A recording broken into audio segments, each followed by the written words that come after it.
So when we are talking of other composers apart from the Trinity, we just saw some composers, especially from the Tamil tradition, who lived before the Trinity. After the Trinity,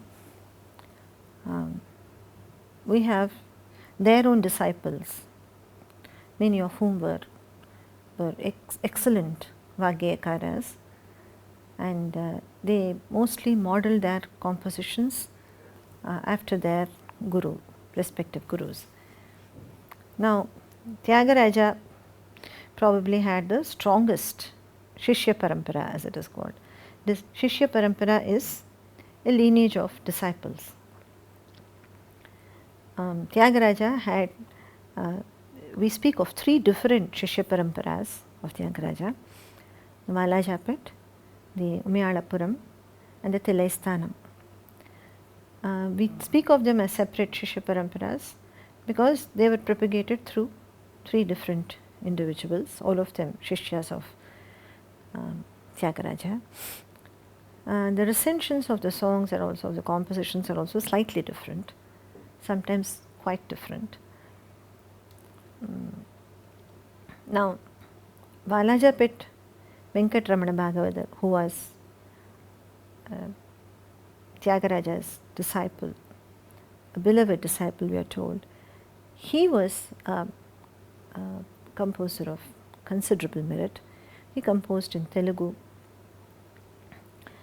and in fact his composition on his own guru, on Tyagaraja Swami, in Ananda Bhairavi, is a gem of a kriti. He says, Guru Varu Mahimala Nemani Bhuvilo Koniyadadura. The Mahima, the greatness of the Guru, it's not possible to describe it. And there are many other compositions of his which have come down to us. In fact, Valajapet Venkatramana Bhagavatar also was one of the, he is the source of information about Tyagaraja, because he wrote a couple of biographies about his guru. Other composers in the Tyagaraja lineage are Tyagaraja's own disciple Veena Kuppayar, whose compositions are precious little gems. Veena Kuppayar lived in Madras, and Tyagaraja in fact visited him when he went on a pilgrimage, and it is said that he composed a song. Veena Kuppayar's Ishta Devata was Venugopala, and Tyagaraja composed a kriti in Kedaragaule, Venugana Lolude, when he visited his disciple. And Veena Kuppayar has given us many beautiful compositions. Another great composer, also of the Tyagaraja lineage, was Patnam Subramanya Iyer. Patnam Subramanya Iyer's Ankita was Venkateshwara, and there's a good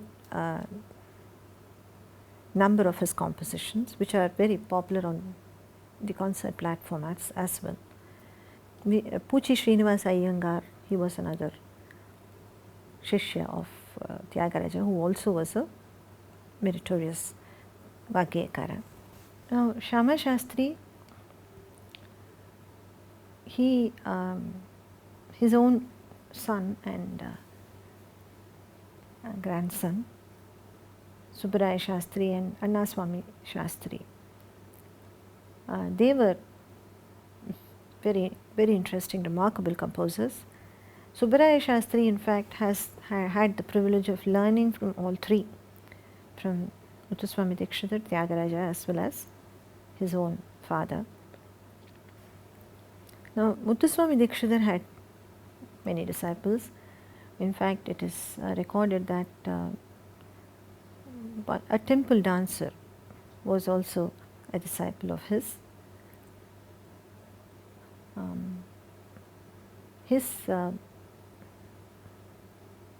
his nephew Subbarama Dikshidhar was a Bhagyekara, and just one composition of his is enough to earn him a place in this galaxy of composers, and that is his composition Shankaracharyam Smaramyaham in Shankarabharanam. It's a magnificent composition. But the contribution of Subbarama Dikshidhar is more than in his capacity as a Vagyekara. He authored a book called the Sangeeta Sampradaya Pradarshini. It is called SSP for short. This book was published in 1904, and it has a very, very interesting story behind it, how it came to be. And the main characters in the story are Subbarama Dikshidhar himself, who is an orthodox Brahmin attached to the Ettayapuram Samsthanam, the court of Ettayapuram. The other very important character in the story is one Chinnaswami Mudaliyar, who was a Catholic Christian living in Madras at that time. And other small, very critical roles were also played by the Hindu newspaper and the Raja of Ettayapuram. You can read the story at this link. But so the Sangeeta Sampradaya Pradarshini was written at the behest of Chinnaswami Mudaliyar and with encouragement from the Raja, and it is a treasure of compositions.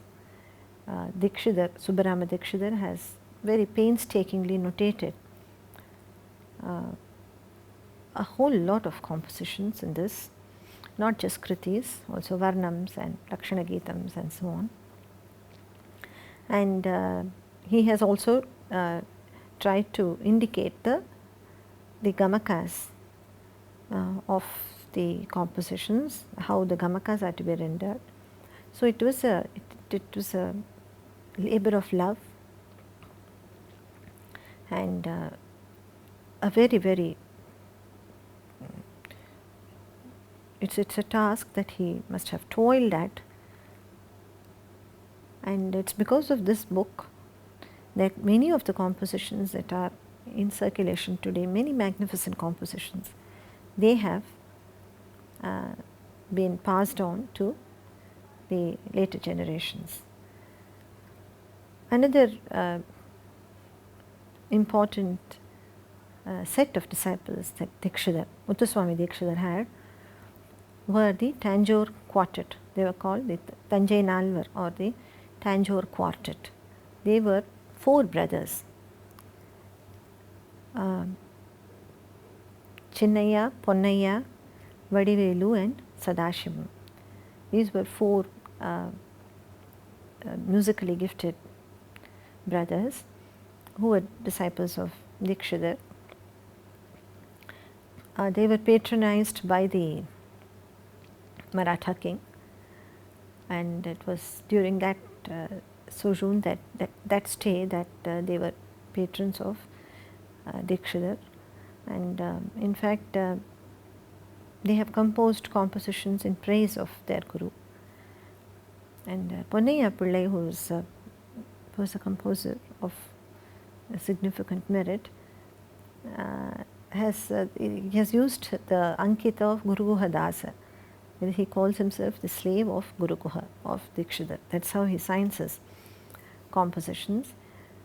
Another magnificent composition in Neelambari Raga, Amba Neelambari, it seems to be a tribute to Muthuswami Dikshidhar's composition, the same raga, Amba Neelayatakshi. So these 4 were, they have had a very, very strong role in the performing arts of South India. The dance form that is today called Bharatanatyam, it was earlier called Sadar. Now these 4 brothers have systematized the repertoire, the steps, the content of the dance. Eventually they moved to the court of Travancore, where we have where we had another great composer in the king himself of Travancore. This was Swati Tirunal.